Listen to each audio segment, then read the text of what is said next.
David Carter opens his apartment door to find a shivering young woman in designer clothes that cost more than his monthly rent. Rain pounds the fire escape outside, while thunder shakes his thin walls. She clutches a crumpled $20 bill, like it's her last hope, mascara streaking down her cheeks. His eviction notice crinkles in his back pocket as he makes the choice that will change both their lives. Tomorrow morning, everything explodes. Before we begin, tell me where you're listening from, and tap subscribe so you never miss a story. David steps aside to let the stranger into his cramped studio apartment, water dripping from her soaked hair onto his worn linoleum floor. His 8-year-old daughter Emma sleeps peacefully in the corner bed, her small chest rising and falling steadily. "Thank you," the young woman whispers, her voice trembling from cold and exhaustion. "I'm sorry to bother you so late."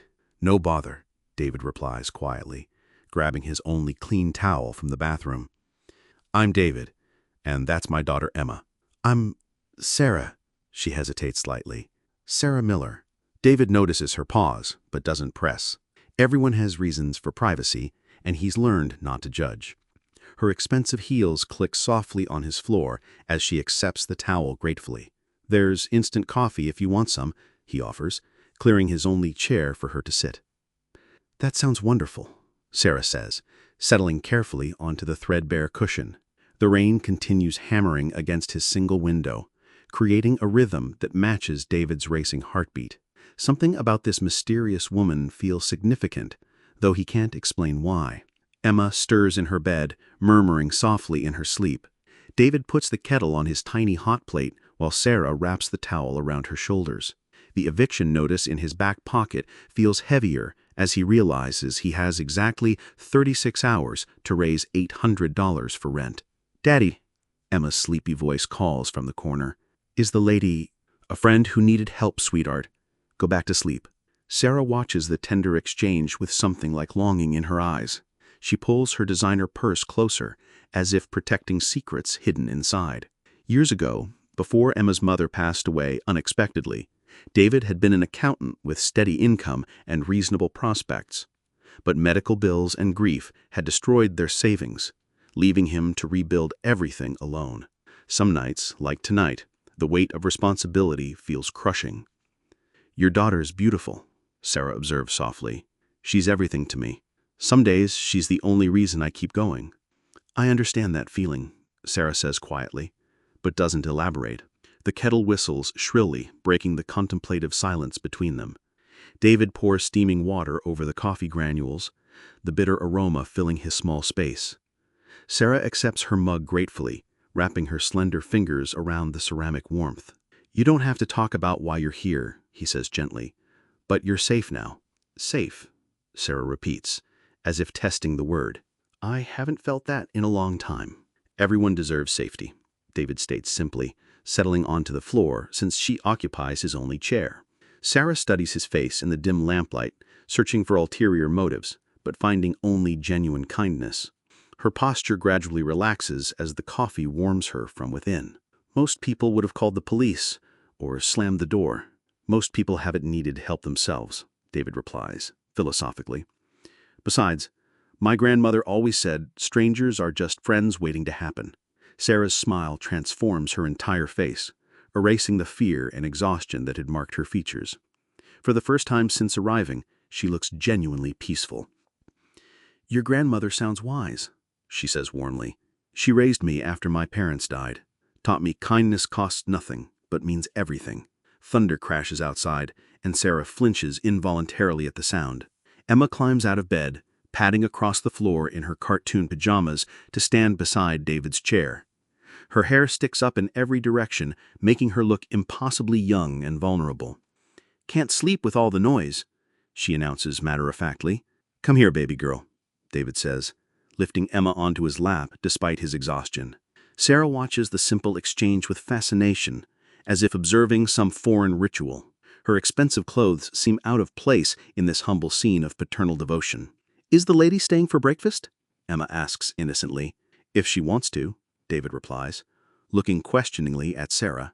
She hesitates, clearly torn between wanting to stay and needing to leave. Her fingers twist nervously around her purse strap as she weighs invisible options. "I should probably go in the morning," she says reluctantly. "I don't want to impose." "It's not imposing if we're offering," Emma pipes up with 8-year-old logic. David chuckles softly at his daughter's directness, but notices how Sarah's expression grows troubled at the innocent invitation. "We'll see what morning brings," he says diplomatically. Sarah's phone buzzes urgently from inside her designer purse. A sharp knock on David's door cuts through the morning quiet like a blade. Sarah freezes at the kitchen counter, her coffee mug trembling in her hands as expensive heels click outside in the hallway. Sarah Elizabeth Grant, a woman's voice, commands imperiously, "Open this door immediately." David sees Sarah's face drain of color as she recognizes the voice. Her carefully constructed identity begins crumbling before his eyes. "I know you're in there," the woman continues coldly. "The private investigator tracked your phone signal to this building."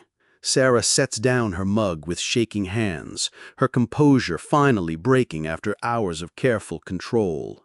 "That's my stepmother, David," she whispers. "Victoria Grant." "Grant," David repeats, the surname triggering recognition. "As in Grant Industries?" Sarah nods miserably, her secret finally exposed. The coffee in her abandoned mug grows cold as reality crashes down around them. "Sarah, I'm calling the police if you don't answer," Victoria threatens from the hallway. "This nonsense has gone on long enough." Emma pokes her head around the corner, confused by the tension filling their small apartment. Victoria's impatient heel-tapping echoes through the thin door like a countdown timer. David opens the door to reveal Victoria Grant in all her intimidating glory. Perfectly styled blonde hair, designer suit that costs more than his annual salary, and cold blue eyes that assess his humble apartment with obvious disdain. "You must be the Good Samaritan," Victoria says with icy politeness. "Thank you for sheltering my wayward stepdaughter." "She needed help," David replies simply, stepping aside as Victoria sweeps into his small space. "Help?" Victoria laughs harshly. "Sarah has access to unlimited funds and a penthouse apartment. She chose to run away." Sarah emerges behind David, her chin lifted defiantly despite her obvious fear of confrontation. "I left because you don't care about me," Sarah states quietly but firmly. "Only about controlling father's money." "Your father's estate is worth $200 million, Victoria snaps back. "Someone needs to protect it from your impulsive decisions." David feels the weight of revelation settle over him. The vulnerable young woman he sheltered is one of the wealthiest heiresses in the city. "Emma, go brush your teeth," he says quietly, sensing adult complications ahead. "But Daddy," Emma protests, fascinated by the drama unfolding. "Now, sweetheart," David insists, gently but firmly. Victoria circles David's apartment like a predator, her sharp gaze cataloging every sign of financial struggle, the second-hand furniture, patch-taped window, and stack of overdue bills on his counter. "Interesting," she muses coldly. "My stepdaughter spending the night with a man facing eviction." "The eviction notice isn't your business," David says, moving protectively closer to Sarah. "Everything becomes my business when it involves Sarah, especially when opportunistic men might exploit her vulnerability." "He's not opportunistic," Sarah explodes, her careful composure finally shattering. "He helped me without knowing who I was." "How convenient," Victoria responds, skeptically. "A poor single father just happens to rescue a billionaire's daughter." David feels heat rising in his chest at her implications, but forces himself to remain calm for Emma's sake. "I helped because it was right," David states quietly, "not because I wanted anything." "Everyone wants something," Victoria replies cynically. "The question is what your price will be." Sarah steps between them, her body language protective despite her small stature compared to Victoria's commanding presence. "Leave him alone," she demands with surprising strength. Victoria's smile turns predatory as she senses weakness in Sarah's emotional investment. Victoria pulls out her checkbook with theatrical flair. The leather binding and gold pen reflect her wealth and power. She writes quickly, then tears off the check with a sharp, ripping sound. $50,000, she announces, holding the check toward David, "for your silence and cooperation." "I don't want your money," David says firmly, not even looking at the check. "Everyone has a price," Victoria insists, waving the paper temptingly. "This could solve your immediate problems." Sarah watches David's reaction carefully, her expression revealing how much his answer means to her. Years of wealth have taught her that most people ultimately choose money over principle. "Keep your check," David replies calmly. "Sarah is welcome here as long as she needs." Victoria's confident expression flickers with surprise at his refusal. In her world, financial pressure always wins eventually. "You're making a mistake," she warns coldly. "I have lawyers, investigators, and resources you can't imagine." "And I have something you don't," David counters quietly. "Integrity." Emma peeks around the bathroom doorframe, sensing the mounting tension despite David's efforts to shield her. Victoria snaps her checkbook closed with sharp finality, her patience clearly exhausted. Emma bursts from the bathroom, with her toothbrush still foaming in her mouth, unable to contain her curiosity about the escalating confrontation in their tiny living space. "Why is everyone so angry?" she asks innocently, looking between the three adults. "Sometimes adults disagree about important things," David explains gently, taking the toothbrush to rinse it clean. "Are you really a princess?" Emma asks Sarah with wide-eyed wonder. "Like in the movies?" Sarah kneels down to Emma's eye level, her expression softening completely as she focuses on the child's innocent questions rather than Victoria's hostility. "Not a princess," Sarah replies honestly, "just someone whose father had a lot of money." "That's almost the same thing," Emma declares with 8-year-old logic. "Do you live in a castle?" Victoria taps her expensive watch impatiently, clearly uncomfortable with this humanizing exchange between Sarah and the child. "Sarah, we're leaving," Victoria announces firmly. "Your father expects you at the board meeting in 2 hours." "My father passed away 6 months ago," Sarah corrects coldly, standing to face Victoria directly. "The company needs continuity," Victoria argues. "You have responsibilities." "I have choices," Sarah states with growing strength. David moves protectively between Sarah and Victoria as the tension escalates, his protective instincts overriding any intimidation he feels from Victoria's wealth and power. "She's not going anywhere she doesn't want to go," he says quietly but firmly. "You have no legal standing here," Victoria warns him coldly.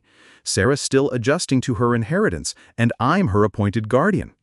"I'm 25 years old," Sarah interrupts sharply. "I don't need a guardian." Victoria's smile turns predatory as she senses Sarah's growing emotional attachment to David and his simple life of genuine connections. "Really?" Victoria challenges. "Then why did you run away from your responsibilities like a child?" "Because you turned my father's company into your personal kingdom," Sarah shoots back. "Using my inheritance to fund your lifestyle?" David realizes he's witnessing a power struggle that goes far beyond family disagreements. This is about control of massive wealth and corporate influence.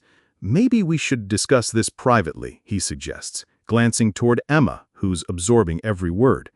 "There is nothing private about public companies," Sarah states coldly. "Sarah's decisions affect thousands of employees and shareholders." The weight of inherited responsibility hangs heavy in the small apartment like morning fog.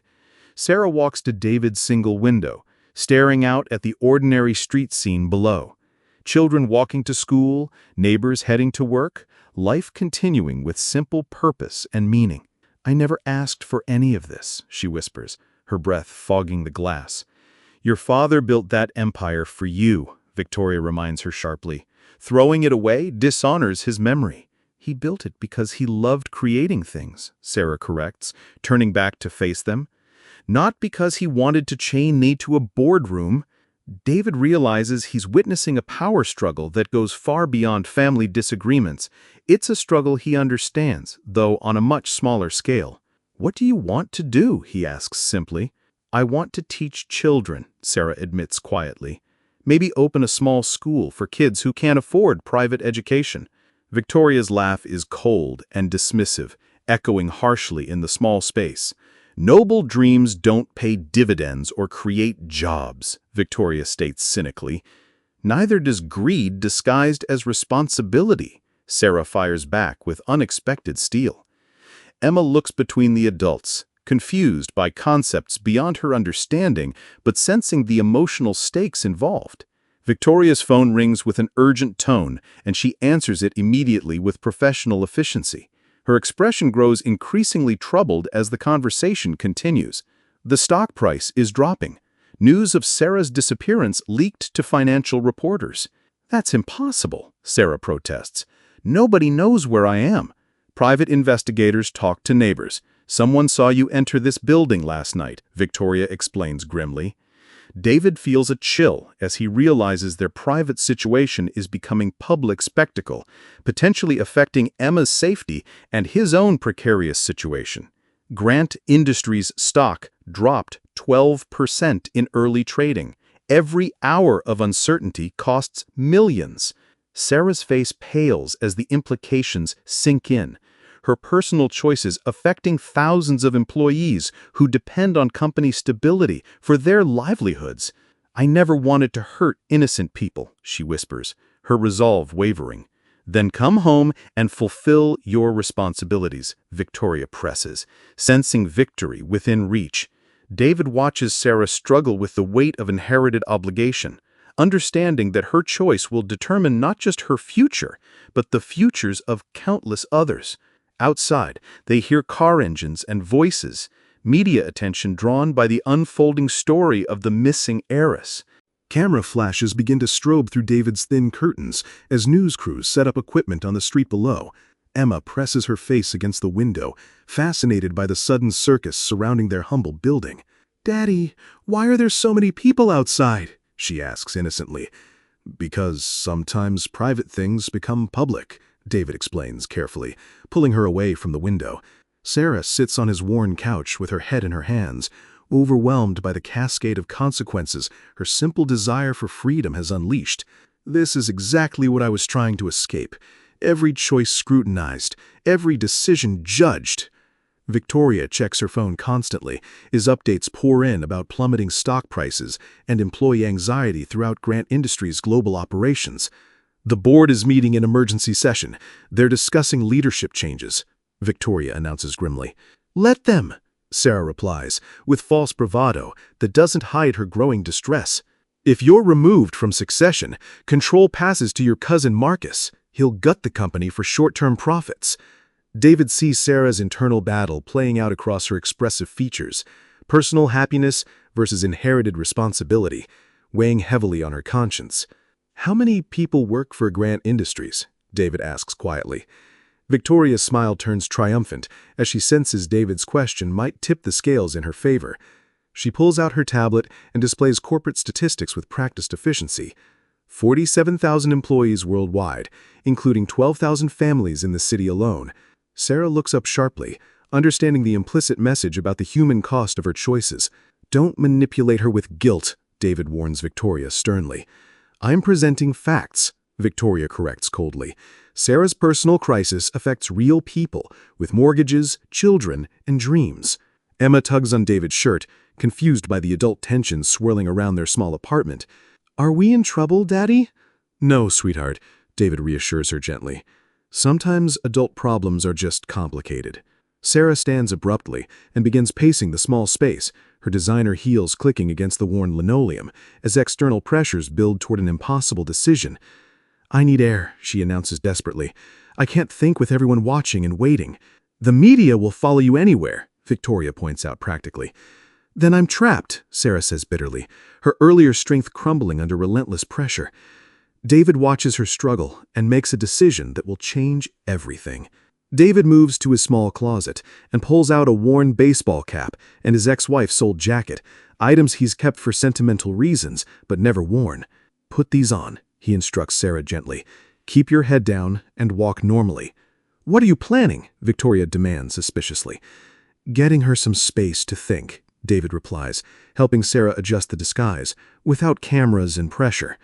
Sarah looks up at him with gratitude and something deeper, genuine affection for his consistent kindness, despite the chaos she's brought into his life. "I can't ask you to risk more trouble," she protests weakly. "You're not asking," David states firmly. "I'm offering." Victoria steps toward the door, clearly intending to prevent their escape attempt. "This is foolish. Running away won't solve anything." "Neither will forcing decisions under duress," David counters calmly. He takes Emma's hand and moves toward the door, creating a family unit that the media won't immediately recognize as connected to the Grant Industries story. "Trust me," he whispers, as reporters' voices drift up from the street. Victoria's expression turns calculating as she realizes her control of the situation is slipping away. They slip out through the building's back exit, David carrying Emma, while Sarah follows closely behind in her makeshift disguise. The morning air feels crisp and clean compared to the stifling atmosphere of media attention and corporate pressure. "Where are we going?" Sarah asks as they walk quickly down the alley. "Somewhere you can think clearly," David replies, leading them toward the neighborhood park 3 blocks away. Behind them, Victoria's voice carries through the thin walls as she makes urgent phone calls to lawyers and corporate executives. "You have 2 hours," she shouts after them. "Then I'm filing missing person reports with the police." Emma skips beside David, treating their escape like an adventure rather than understanding the serious implications of defying Victoria Grant's authority. "Is Sarah really rich, like the mean lady said?" she asks innocently. "Money doesn't make someone good or bad. Actions do," David explains carefully. Sarah listens to his simple wisdom, recognizing truth that her privileged upbringing never taught her. They reach the park as David's phone buzzes with an urgent text from his landlord. "Eviction proceedings begin at noon. Pack your belongings." 2 hours until Sarah must choose her future. 2 hours until David loses his home. Everything converges toward an impossible deadline that will determine multiple destinies. "She's happy," Sarah observes, studying Emma's carefree laughter. "Children see the world simply," David replies, settling beside her on the weathered bench. "Right and wrong, kind and mean, fun and boring." "I used to be like that," Sarah admits sadly, "before inheritance lawyers and board meetings consumed my life." David checks his watch discreetly. 1 hour remaining before Victoria's deadline. 1 hour before his own eviction proceedings begin. "What would make you happy?" he asks gently. Sarah considers the question seriously, perhaps for the first time in years of being told what she should want and need. "This," she says simply, gesturing toward Emma's joy and their quiet conversation. "Simple human connection, without agendas or expectations." "Then choose that," David suggested quietly. "It's not that simple," Sarah protests. 47,000 people depend on decisions I make. Do they need you specifically, or just responsible leadership?" David challenges gently. Sarah stares at him with growing realization, understanding dawning in her eyes like sunrise after a long night. Sarah pulls out her phone and dials a number she's never called before, her hands trembling slightly as the connection processes. David watches her face transform with determination. "Marcus, it's your cousin Sarah," she says when the call connects. David can hear a man's surprised voice through the phone speaker, rapid questions about her whereabouts and the media circus surrounding her disappearance. "I'm calling about Grant Industries," Sarah continues firmly. "I want to discuss leadership transition. Yes, I'm serious about stepping down, but only with conditions protecting employee benefits and company values." Victoria reaches their bench, breathing hard from her unaccustomed exercise, her perfect composure finally showing cracks under pressure. "You can't make those decisions alone," Victoria interrupts breathlessly. "The lawyers need to review everything." "The lawyers work for me," Sarah replies calmly, covering the phone. "Not the other way around."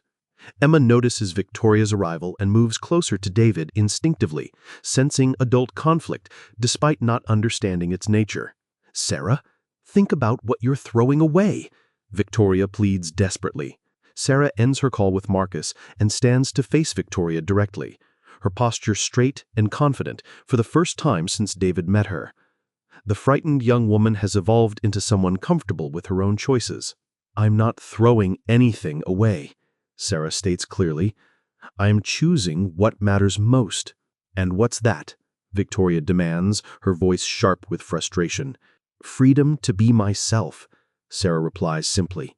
Without corporate chains or inherited obligations, David watches the exchange with growing admiration for Sarah's courage in choosing authenticity over expectation. "Your father would be disappointed."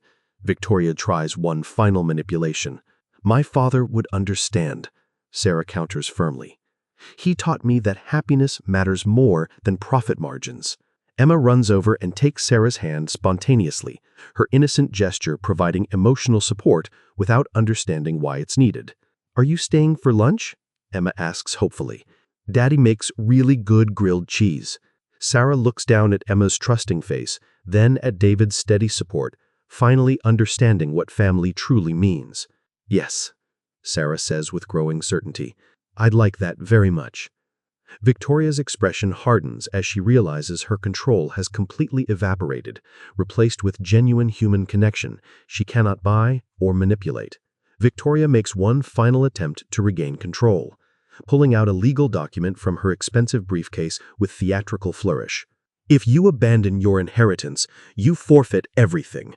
No trust fund, no safety net, no financial security."